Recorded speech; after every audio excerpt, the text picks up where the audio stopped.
J'avais rencontré Josette, Jeanne, Marguerite, Suzanne, Madeleine, Yvonne, Marie-Louise, Réjeanne, un après-midi de janvier, à la mairie de Brioude-sur-Boutonne. Un lundi après-midi après la séance de Scrabble. Un projet d'entretien pour parler cuisine avec ces femmes de 70 à 90 ans sur la commune de Brioude. J'étais partie du Marais Poitevin, à 30 minutes de La Rochelle. J'étais passée par Mauzé-sur-le-Mignon, j'avais traversé la forêt de Chizé pour arriver à l'entrée de Brioude, en tournant à gauche après l'Intermarché, par la rue principale. Et je m'étais garée sur la place, pas très loin de l'église, la poste et la mairie. Et puis, la rencontre avec les femmes avec qui j'allais parler de cuisine. Moi, quand on me parle de cuisine, je pense d'abord aux odeurs. Tout de suite, d'abord les odeurs. Ma petite fille, elle voulait tremper son doigt dans la casserole. Camille, tu vas te brûler. Mamie, quand est-ce qu'on sait que c'est cuit? À l'odeur. Toujours à l'odeur. J'avais toujours su quand un plat était cuit, je respirais et hop, oui, là, j'éteignais le feu. Jamais je ne me trompais. Et pour le riz en lait, une très légère odeur d'accrocher au fond. Et hop, après, le grand plaisir, c'était de gratter le fond de la casserole, le riz qui avait légèrement attaché au fond. C'était le meilleur. Mamie, quel âge j'avais pour avoir déjà mes petits-enfants autour de moi? L'odeur du riz, un peu pris au fond, un peu rimé, un riz brûlé au fond de la casserole. Vous connaissez toutes bien. Bof, pas vraiment. Enfin, certaines, on se retrouvait au battage et au vendange. C'était vraiment là où on se retrouvait, tout le monde. Maintenant, on se retrouve au Scrabble. D-E-C-O-U-V-E-R-T-E, découverte. Trop bien! Je l'ai pas fait exprès, c'est arrivé tout seul. Tu as une lettre en trop, Ah oui, j'en remets une, découvert. tu triches. Non mais tu te rends compte? Découvert, découvrir, couvrir le regard, la course, l'humanité, l'univers, c'est génial. Enfin, c'est juste un mot. Mais pas n'importe quel mot. Pour moi, si. Je dirais que c'est juste un mot. Mais quel mot? Il est là pour nous découvrir, mais dans le quotidien, dans la cuisine. La cuisine qui sent la friante, la friture, la frissole, la fritaine, la frière, la friandise, la friande d'hermine. C'est du croustillant avec quelques brisures d'amande et une nappée de caramel et de miel. Eh ben, Yvonne. Elle parle pas et tout d'un coup, elle nous raconte une histoire. Ça existe, tous ces mots? Ah, bien sûr, avec Yvonne, ça existe toujours. Elle invente des noms pour chacune de ses recettes. C'est pas Colette qui dit pour faire la cuisine, il faut déjà s'y connaître en sorcellerie. Ça la fait rire. Ça la fait rire de rajouter « on est toutes des sorcières ». Et puis elle me parle, le visage un peu penché sur moi. Vous avez pu récupérer quelques paroles? Oui, oui. Vous allez faire quoi exactement avec ça? De tout ce que vous m'avez donné à entendre, je voudrais par une réécriture en faire un texte pour 3 comédiennes et mettre en scène un spectacle, une petite forme, sur vous, sur la cuisine, sur la vie. Ah, ouais, vous croyez que c'est très intéressant? Ah oui, bien sûr. Et qu'est-ce qu'elle a d'intéressant, notre vie? Vous voyez, vous ne savez pas ce qu'elle a d'intéressant pour notre vie. Arrête de provoquer. Non, non, elle a raison. À chaque fois que j'écris, c'est parce que j'ai rencontré de nouvelles personnes. Et c'est comme un puzzle. Il faut que je les écoute et que je les mette dans l'ordre. Et là, je voudrais continuer un projet que j'ai autour de la cuisine. On parle alors peut-être un peu trop vite. Non, non. Trop tout à la fois. Ça c'est vrai, par moments, ça fuse de tous les côtés. Ah, Ce serait peut-être mieux si vous enregistrez. Ah oui, ce serait plus facile pour moi. mettez votre appareil en route. Vous savez, vous allez l'oublier très vite. Oui, peut-être. Enfin, On verra. on verra, hein. J'aimerais bien assister un jour à une partie de Scrabble.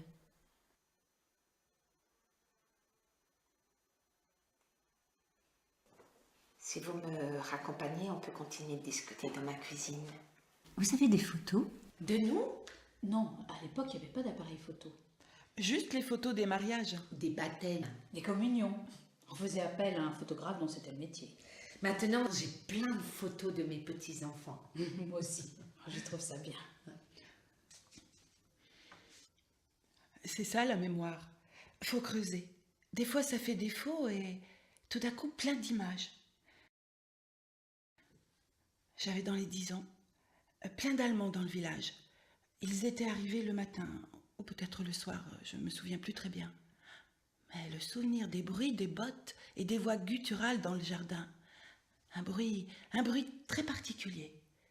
Papa et maman disaient « Ils sont là ». Ils tendaient l'oreille. Ils sont là, qu'est-ce qu'on va faire? Qu'est-ce qu'on va faire maintenant? Enfin, je ne sais pas s'il disait qu'est-ce qu'on va faire, mais moi maintenant je dirais qu'est-ce qu'on va faire avec tous ces soldats dehors, dans nos maisons réquisitionnées et qui ne parlent pas le français? Le bruit des bottes et des voix gutturales. J'étais gamine. Maman, elle était née en 1915 et mon oncle en 1907. Ça faisait des souvenirs à ces périodes de guerre. Mon oncle, il riait. Ta grand-mère, elle faisait des fromages de chèvre.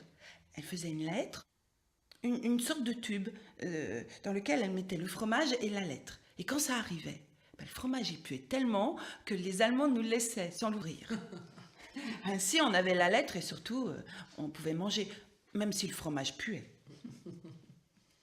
En 40-44, le garde champêtre, c'était mon oncle. Alors, il était en contact avec les Allemands.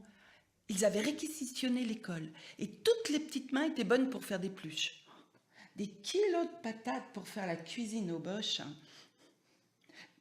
Bah oui, le garde champêtre, mon oncle, il avait été réquisitionné d'office parce qu'il connaissait tout le monde dans le village. Elle n'était pas commode, ta belle-mère?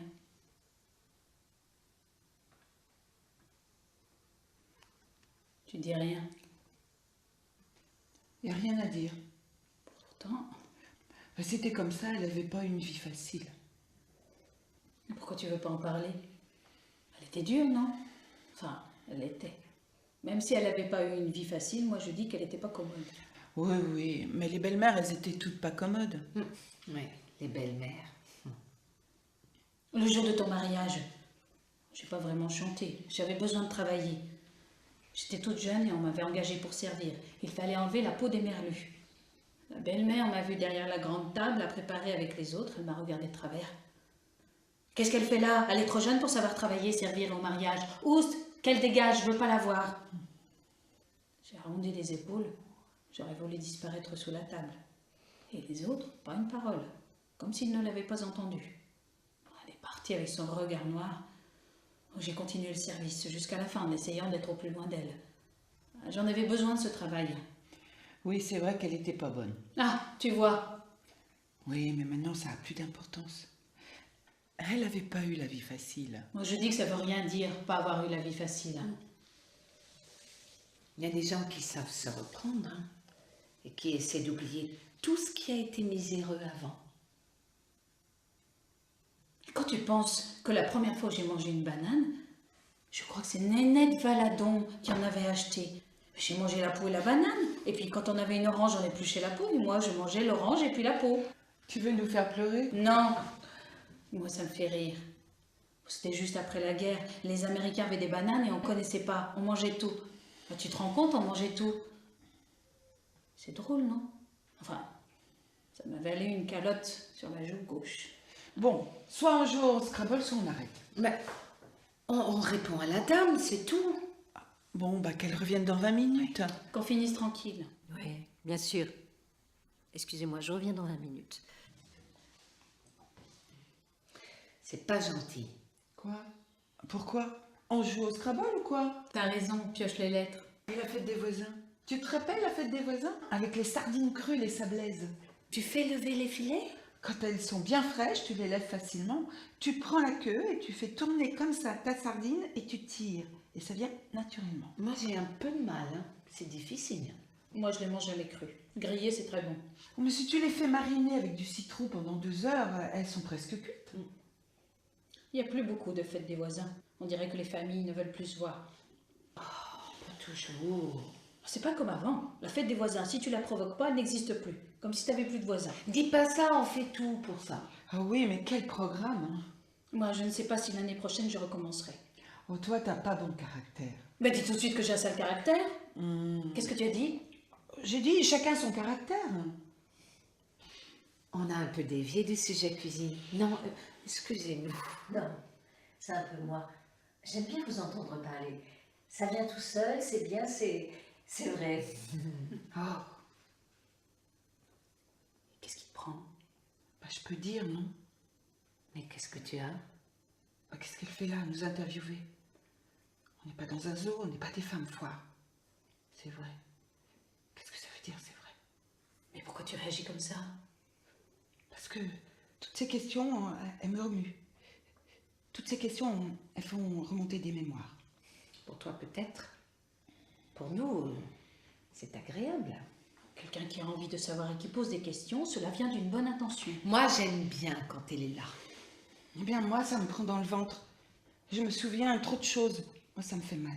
Je vis au présent. Au présent, tout ce qu'il y a avant, ça n'existe pas. C'est ton problème. Oui, c'est ton problème. Les souvenirs, ça arrive, hein, un peu brouillés, comme les œufs. Un peu sens dessus-dessous, ça se mélange et puis hop, ça se remet en place. Oh, ça c'est bien Yvonne.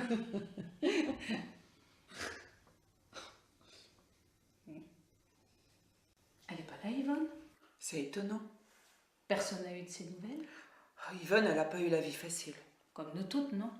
Elle a perdu son mari jeune, elle avait que 64 ans. C'est pas ce qu'elle avait décidé de la vie.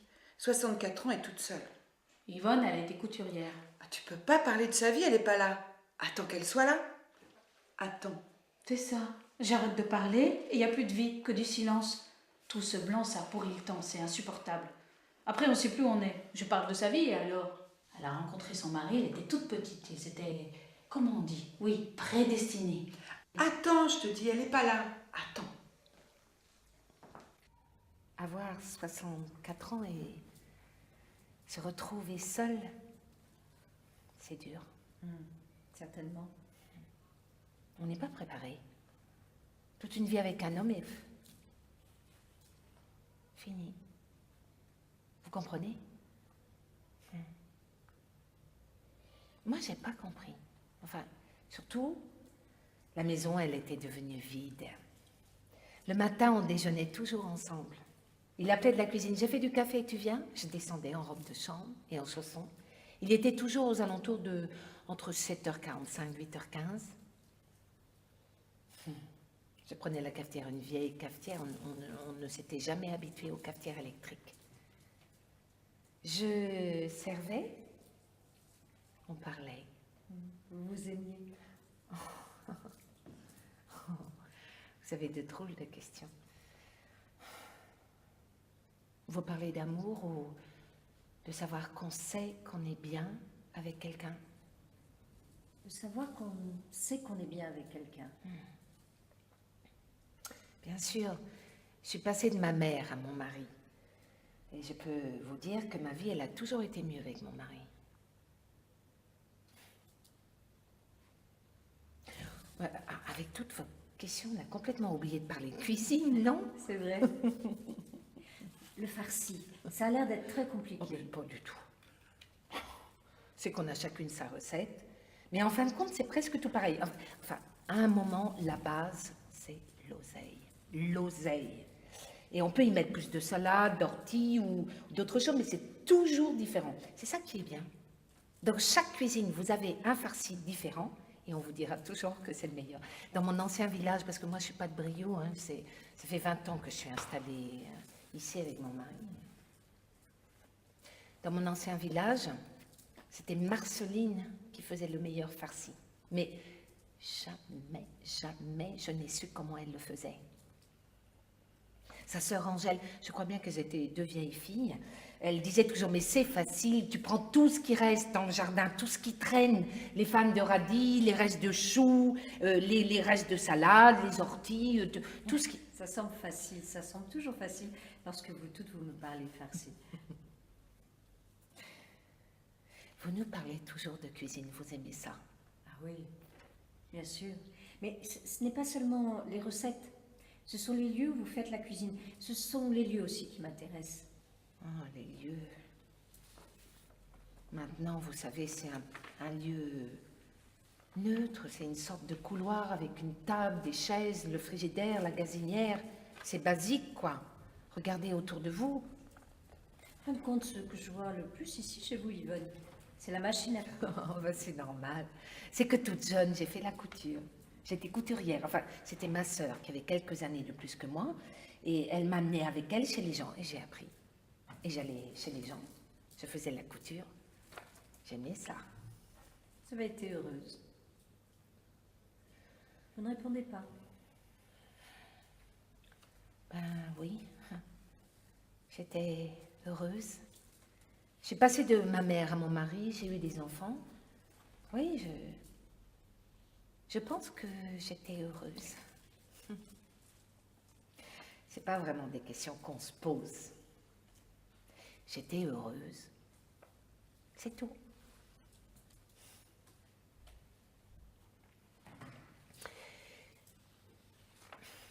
Vieillir seule à partir de 64 ans, c'est vraiment pas la vie qu'on avait rêvée. J'ai vite perdu contact avec les autres après la mort de mon mari. Bon, c'est aussi de ma faute. J'avais plus envie de sortir. Pendant 2 ans, j'ai refusé les invitations, alors les gens, ils se lassent. Ils arrêtent de vous répéter « Mais sors, Yvonne, ça va te faire du bien ». Alors après, j'ai regretté, je mettais un bruit derrière la porte. J'attendais que le téléphone sonne, mais plus rien. C'est normal, hein? C'est moi qui me suis coupée de tout. Maintenant, je vais au Scrabble. Alors, le lundi, un jour de la semaine, un autre jour, je fais de la marche. Et un autre jour, j'ai gym. C'est le dimanche que c'est le plus difficile. Ils restent tous en famille et dans la rue, on n'entend pas les bruits des enfants qui partent à l'école et au collège et qui reviennent avec leur vélo. Les rues, c'est désolant. Les magasins sont fermés le dimanche. Ah, juste, le dimanche matin, je vais à la boulangerie. Alors, je rencontre 2-3 voisines ou voisins. On échange quelques paroles banales. Mais ça fait du bien. J'hésite devant les gâteaux. Allez, Yvonne, fais-toi plaisir. Une tarte aux fraises, c'est la saison. La saison. La saison de quoi?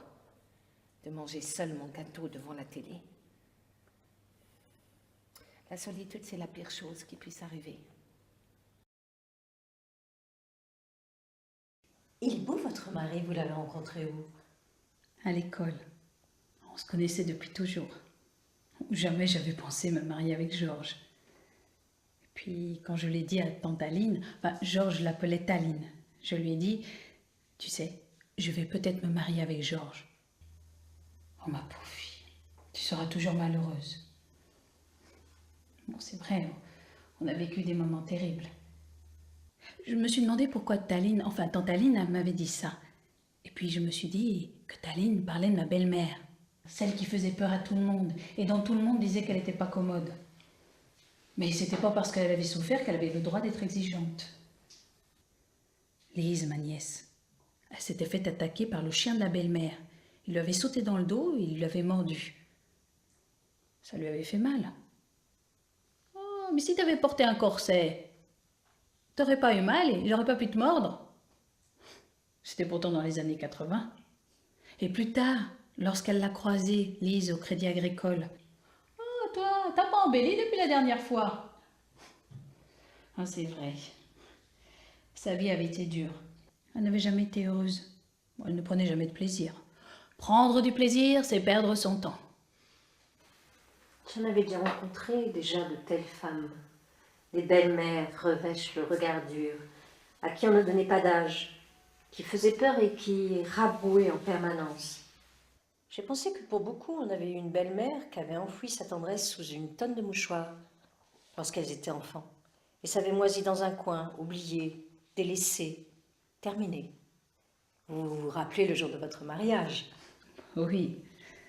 On devait se marier en septembre, mais Georges a été appelé au Maroc. Il est revenu le 23 décembre et on s'est mariés le 21 janvier 1956. Le grand froid commençait le lendemain. C'est l'année où même les blés, ils ont gelé. L'année où on dit les blés, ils ont gelé. Élise, elle avait un petit manteau rouge. Son cousin lui a dit « Faut sourire pour la photo. Tu es toute rouge, la bouche crispée. »« Ah non, mais j'ai trop froid. » Et sur la photo, elle fait la grimace transie dans son joli manteau rouge. Maintenant, les hivers sont bizarres. Il n'y a plus d'hiver. Les petites bêtes ne meurent plus. Elles sont pas mortes cet hiver. Là, les marronniers sont tous verts.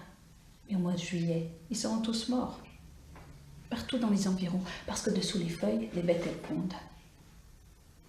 C'est pas des hivers normaux maintenant. C'est pas des hivers normaux. Vous savez ce que j'ai fait ce matin?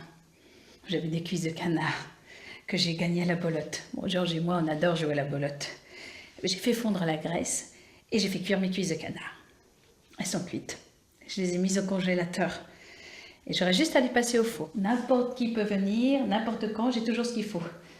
Alors, je fais aussi beaucoup de purée de tomates en bocaux. J'aime bien faire la cuisine. Puis les tomates farcies, je les mets aussi en bocaux. Vous allez au Scrabble cet après-midi? Je ne manque jamais une partie de Scrabble. Il y en a qui trichent. Moi, quand je joue, je ne triche pas. Marguerite, la dernière fois, elle l'a dit un peu fort. Hein. Il y en a qui trichent. C'est très bien que je l'ai dit un peu fort. Elle l'a fait exprès. Bon, on continue ou quoi? C'est quoi pour vous de vivre avec un homme? Enfin, Quoi? Excusez-moi. Je me posais en même temps la question, c'est quoi un homme? Ah, J'ai jamais eu assez de lettres au Scrabble. J'ai réussi une fois à écrire homme au pluriel. Elle est drôle votre question. Oui, parlons d'autre chose. oh non, non, on peut y réfléchir. Enfin, je peux y répondre. Alors, Tout dépend de l'âge. oui, tout dépend de l'âge. Tu veux vraiment répéter tout ce que je dis? au début, c'est tout amoureux, tout tendre. Puis c'est toujours amoureux, mais c'est différent. C'est mieux d'être là quand il faut. Là quand il rentre, là quand il a besoin d'aide, là quand il est fatigué. Là quand il faut donner un coup de main au jardin, sur la voiture en panne, enfin là. Peu importe ce que vous êtes en train de faire, d'important ou pas, il faut être là. Abandonnez tout de suite ce que vous êtes en train de faire, mais être là. Après, les années passant, il faut toujours être là. Mais il oublie de voir que vous avez changé de coiffure, par exemple, ou vous avez une nouvelle robe. Ça semble dérisoire, hein, ce que je dis. Enfin, il oublie. Un jour, il oublie même de vous embrasser. Et si vous lui faites remarquer, oh, je suis fatiguée, c'est tout. Dans votre cœur et dans votre ventre, il y a un petit cri. Une petite griffure dans la gorge. Mais vous savez qu'il n'aime pas lorsque vous pleurez. Alors vous éteignez le petit cri. Vous éteignez au fur et à mesure les années qui passent la petite flamme qui vous fait avancer vers lui. Il oublie même le soir en s'endormant de passer un bras autour de votre ventre et d'avoir envie de faire l'amour. Et comme vous savez qu'il n'aime pas que vous lui demandiez « Tu me fais un câlin ?» Enfin, il ne dit pas qu'il n'aime pas. Mais il passe juste une main sur votre bras. Il pose à moitié un baiser sur votre bouche. C'est pire que s'il ne faisait rien. Et il s'endort. Et si vous-même, un jour, vous oubliez, il se met en colère, vous ne l'aimez plus, vous ne faites plus attention. Enfin, oui. Un homme, c'est ça. C'est tout. C'est ça. J'ai répondu à votre question? Oui. Vous avez répondu à ma question. Mais on ne devait pas parler cuisine. T'as déjà donné ta recette de farci? Je l'ai déjà donné. Ouais, mais pas celle à la casserole. Le farci. Moi, ça m'évoque autre chose. J'étais enceinte de Jean le premier. Et mon corps s'arrondissait. Pour les autres, oui. Oh alors, c'est pour quand? T'es toute belle. Moi, je pensais, c'est n'importe quoi. Je voyais un corps déformé. Vous ne dites rien, ça vous choque? Ah non, pas du tout. Ça vous a pas dérangé, vous, d'être déformée? Il y avait celles qui se montraient le ventre en avant et d'autres comme moi qui se traînaient et qui se disaient vivement que ça soit fini. Excusez-moi, d'habitude je parle pas autant, pas de ça, mais c'est vous qui me faites parler.